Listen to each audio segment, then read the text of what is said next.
Hello everyone, welcome to a new video. ഇന്നത്തെ വീഡിയോയിൽ നമ്മൾ ഡിസ്കസ് ചെയ്യാൻ പോകുന്ന ടോപ്പിക് എന്താണെന്ന് വെച്ചാൽ വൈവ എങ്ങനെ പ്രോപ്പറായിട്ട് അറ്റൻഡ് ചെയ്യുക എന്നുള്ള ഒരു ടോപ്പിക്കാണ് നമ്മൾ ഡിസ്കസ് ചെയ്യാൻ പോകുന്നത്. സോ ഞാനൊരു വീഡിയോ മുന്നേ ചെയ്തിട്ടുണ്ട്, നിങ്ങൾക്ക് ആ ഒരു വീഡിയോ പോയിട്ട് നോക്കാൻ പറ്റും. അപ്പോൾ അതിൽ ഡിസ്കസ് ചെയ്ത കാര്യങ്ങളിനേക്കാളും കുറച്ചുകൂടിയും കാര്യങ്ങൾ, കാരണം ഒരുപാട് റിക്വസ്റ്റുകൾ വരാറുണ്ട്.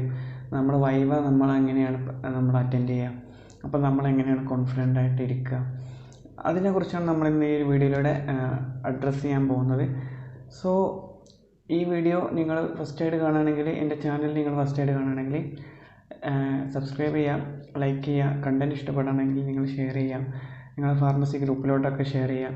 ഒരുപാട് വീഡിയോസ് ഉണ്ട്, നിങ്ങൾ എൻ്റെ വീഡിയോസ് ഞാൻ അപ്ലോഡ് ചെയ്ത് നോക്കിയാൽ മതി. ഒരുപാട് നിങ്ങൾക്ക് യൂസ്ഫുൾ ആയിട്ട് ഉള്ള ഒരുപാട് വീഡിയോസ് ഉണ്ട്. ഫാർമസി കരിയേഴ്സിനെ കുറിച്ചിട്ടും, ജിപാറ്റ്, നൈപ്പർ, പിന്നെ എക്സാം എങ്ങനെ പാസ്സാവാം, ഓരോ സബ്ജക്ട്സ്, ഒരുപാട് കാര്യങ്ങൾ ലിങ്ക്ഡിനെ കുറിച്ചിട്ടും ഒക്കെ ഒരുപാടുണ്ട്.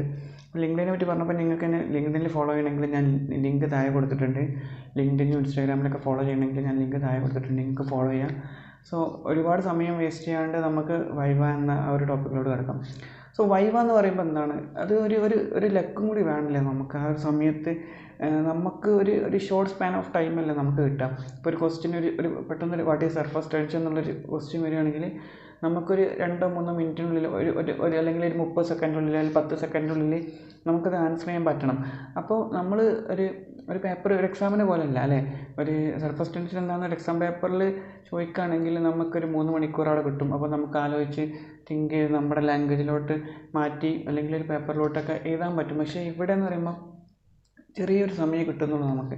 അപ്പോൾ ആ ഒരു സമയത്തിനുള്ളിൽ നമുക്ക് എത്രത്തോളം ഇമ്പ്രസീവായിട്ട് ആൻസർ ചെയ്യാൻ പറ്റും എന്നുള്ളതാണ് വൈവയിൽ ഒരു മേജറായിട്ടുള്ളൊരു കാര്യം. അപ്പോൾ നമ്മളെപ്പോഴും ശ്രദ്ധിക്കേണ്ട ഒരു കാര്യം എന്താണെന്ന് വെച്ചാൽ ഇമ്പ്രസീവ് ആക്കുക, കാര്യങ്ങൾ ഇമ്പ്രസീവ് ആക്കുക. ഫസ്റ്റ് ആൻഡ് ഫോർമോസ്റ്റ് നമ്മുടെ ബോഡി ലാംഗ്വേജ്, നമ്മൾ കോൺഫിഡൻ്റ് ആയിട്ടിരിക്കുക. അല്ലാണ്ട് നമ്മൾ ഇങ്ങനെ സ്ലൗച്ച് ചെയ്ത് ഇങ്ങനെ കുനിഞ്ഞിരിക്കുക. ചില ഗേൾസ് കണ്ടിട്ട് മുന്നേ ഒന്നിരിക്കുമ്പോൾ തന്നെ ചെയറിലോട്ട് ഫുള്ളൊന്നും ഇരിക്കില്ല, തുമ്പത്തിരുന്നിട്ട് ഇങ്ങനെ കുനിഞ്ഞിരിക്കുക. ഗേൾസിന് മാത്രമല്ല ബോയ്സും ഉണ്ട് കേട്ടോ, ഞാനങ്ങനെ ജെൻഡർ സ്പെസിഫിക് ആയിട്ട് പറയില്ല. ഞാൻ അങ്ങനെ കണ്ടിട്ടുണ്ട്, ഇങ്ങനെ സ്ലൗച്ച് ചെയ്തിട്ടിരിക്കുക. കോൺഫിഡൻ്റ് ആയിട്ടിരിക്കുക. നല്ല നല്ല നല്ല ക്ലീൻ ആയിട്ടുള്ള ആപ്രോണൊക്കെ, ചളിയൊന്നും ഇല്ലാണ്ട് ഒരു വൃത്തിയുള്ള ആപ്രോണൊക്കെ ധരിച്ചിട്ട് കോൺഫിഡൻ്റ് ആയിട്ടിരിക്കുക. എന്നിട്ട് നമ്മൾ എത്രത്തോളം ഇമ്പ്രസീവ് ആക്കാൻ പറ്റും നമ്മുടെ ആൻസേഴ്സ്, അത്രത്തോളം ഇമ്പ്രസീവായിട്ട് പറയുക എന്നുള്ളതാണ് ഫസ്റ്റ് ആൻഡ് ഫോർമോസ്റ്റ് ആയിട്ടുള്ളൊരു കാര്യം. പിന്നുള്ളൊരു കാര്യം എന്താണെന്ന് വെച്ചാൽ, ഒരു ക്വസ്റ്റ്യൻ ചോദിച്ചാൽ വലിച്ചു വാരി ആൻസേഴ്സ് പറയാണ്ടിരിക്കുക. അതെന്താണെന്ന് വെച്ചാൽ പോയിൻ്റായിട്ട് പറയാം. അല്ലാണ്ട് എന്താ ചോദിച്ച് പിന്നെ കാർഡ് കയറിപ്പോയി, അപ്പോൾ ഈ ക്വസ്റ്റ്യൻ ചോദിക്കുന്ന ആൾക്ക് ഇറിറ്റേറ്റ് ആവും. കാരണം ഈ ടീച്ചറിന് ഇറിറ്റേറ്റായിട്ട് ചിലപ്പോൾ നിങ്ങൾ മാർക്ക് പറയാൻ ചാൻസ് ഉണ്ട്. അപ്പോൾ പോയിൻ്റ് ടു പോയിൻ്റ് ആൻസർ ചെയ്യാം. തീരെ അറിയില്ലെങ്കിൽ അറിയില്ല എന്നാണ് പറയുക, മനസ്സിലായോ? പിന്നെ അപ്പോൾ ആ ഒരു ജെനുവിനിറ്റി അല്ലെങ്കിൽ ഒരു ട്രാൻസ്പെറൻസിക്ക് ചിലപ്പോൾ നിങ്ങൾക്ക് മാർക്ക് കിട്ടിയേക്കാം. So it depends, their mode also matters.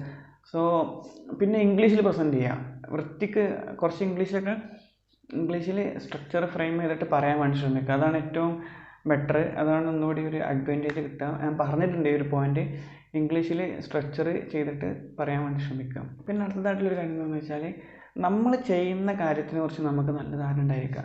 സാധാരണ വൈവൊക്കെ എങ്ങനെയാണ് ഒരു ക്വസ്റ്റ്യൻ ചോദിക്കാറുള്ളത്, ഓരോ മുന്നിലൊരു സിലബസ് ഉണ്ടാവും, ഏതാണ് സബ്ജക്റ്റ് അതിൻ്റെ സിലബസ് ഉണ്ടാവും, അതിന് ഓരോ പോർഷൻസ് ചോദിക്കുക. We should have a broad idea. ഇപ്പോൾ ഫൈനൽ എക്സാം ഒക്കെ ആണെങ്കിൽ ആ ഒരു സെമസ്റ്ററിനെ കുറിച്ച് നിങ്ങൾ എക്സാം എഴുതിയ ആളാണല്ലോ, അപ്പോൾ ഒരു ബ്രോഡ് ഐഡിയ നിങ്ങൾക്ക് ഉണ്ടായിരിക്കണം. ജസ്റ്റ് ഒന്ന് ബ്രഷപ്പ് ചെയ്യാം. എക്സാമിൻ്റെ തലേന്ന് എല്ലാ ഒരു പോർഷൻസും, അതായത് എല്ലാ സബ് ഹെഡിങ്സും ജസ്റ്റ് ഒന്ന് ബ്രഷപ്പ് ചെയ്യുക. എന്താണ് അതിലുള്ളതെന്നൊന്ന് ജസ്റ്റ് ഒന്ന് ബ്രഷപ്പ് ചെയ്യാം. പിന്നെ നിങ്ങൾ എന്താണ് ലാബിൽ നിന്ന് ചെയ്യുന്നത് അത് നിങ്ങൾക്ക് നന്നായിട്ട് അറിഞ്ഞിരിക്കണം. അതിൻ്റെ പ്രിൻസിപ്പിൾ എന്താണ്, ഇപ്പോൾ എന്താണ് surface particle size determination using Andreas and pipette, അല്ല പല എക്സ്പെരിമെൻറ്റ്സ് ഉണ്ടല്ലോ.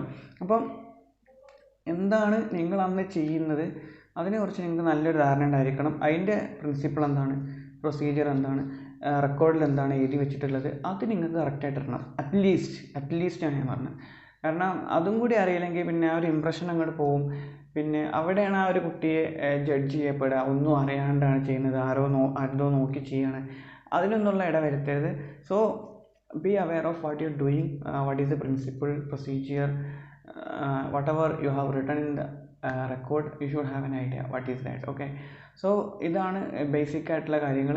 സോ പിന്നെന്താണെന്ന് വെച്ചാൽ ലാബിൽ നിങ്ങൾ എങ്ങനെയാണ് ബിഹേവ് ചെയ്യുക അതൊക്കെ ഇൻവെസ്റ്റിഗേറ്റർ ശ്രദ്ധിക്കും. അതായത് ഇങ്ങനെ എല്ലാവരോടും ചോദിക്കുക, പരക്കെ ഇങ്ങനെ ഒരു സൗണ്ടൊക്കെ ഉണ്ടാക്കിയിട്ട് ഇങ്ങനെ എന്താ പറയുക എല്ലാവരോടും ഇങ്ങനെ അതെന്താ അങ്ങനെ കാണുമ്പോൾ തന്നെ നിങ്ങളൊരു നെർവസ്നെസ്സും ഒരു ആൻസൈറ്റി ഒക്കെ കാണുമ്പോൾ തന്നെ അവർക്ക് മനസ്സിലാവും. So they my target you doing viva. So അങ്ങനെയൊന്നും ചെയ്യാണ്ടിരിക്കുക.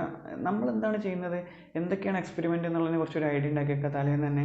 അല്ലെങ്കിൽ അറിയില്ലെങ്കിൽ ചോദിക്കുക. പിന്നെ എങ്ങനെയെങ്കിലും ടീച്ചർമാർ പാസ്സാക്കും എന്നുള്ള ആ ഒരു മൈൻഡിലോ ലാബ് അറ്റൻഡേഴ്സ് പാസ്സാക്കും എന്നുള്ളൊരു മൈൻഡിൽ ആരെയും ഡിപ്പെൻഡ് ചെയ്ത് പോവാണ്ടിരിക്കുക. നമ്മൾ ഇൻഡിപെൻഡൻ്റ് ആയിട്ട് പോവുക, അത്രേ ഉള്ളൂ. നിങ്ങൾക്ക് നന്നായിട്ട് സ്കോർ ചെയ്യാൻ പറ്റും. That's it. നിങ്ങൾക്ക് ഈ ഒരു വീഡിയോ ഉപകാരപ്പെടുമെന്ന് വിചാരിക്കുന്നു. ഇത്രയേ ഉള്ളൂ. ഞാൻ പറഞ്ഞ കാര്യങ്ങൾ മനസ്സിൽ വെക്കുക, അത് എക്സിക്യൂട്ട് ചെയ്താൽ ഉറപ്പായിട്ടും നിങ്ങൾക്ക് നല്ല മാർക്ക് കിട്ടും. Thanks for watching. That's it. Will come with another video. Thank U.